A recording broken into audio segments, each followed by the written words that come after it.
کی تھی اسلام کی جدوجہد کے لیے، اسلام کی اشاعت کے لیے، اسلام کی شان و شوکت کے لیے، اسلام کے غلبے کے لیے، اسلام کی رفعت کے لیے سب سے بڑی جو خواہش ہے وہ شہادت کی ہے اور آزادی کشمیر کانفرنس ہے۔ میرے دوستوں، کشمیر میں آزادی اس وقت تک ممکن نہیں ہے جب تک ہم اسلام، جب تک ہم صحابہ کرام، جب تک ہم اہل بیت کی ان تعلیمات پر عمل نہیں کرتے جو تعلیمات مدینہ کی سرزمین پر مجھے اور آپ کو دی گئی تھی۔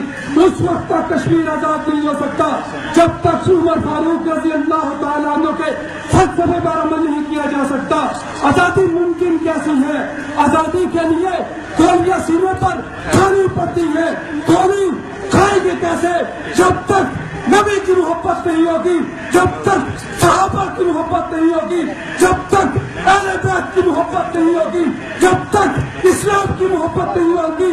خدا کی قسم، رب محمد کی قسم، سینے پر گولی نہیں کھائی جا سکتی۔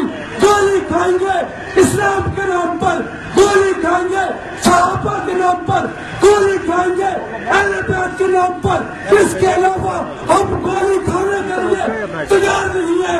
انشاءاللہ تعالی کشمیر کی آزادی بھی اسلام کے لیے، کشمیر کی آزادی بھی صحابہ کے لیے، کشمیر کی آزادی بھی اہل بیت کے لیے ہوگی انشاءاللہ۔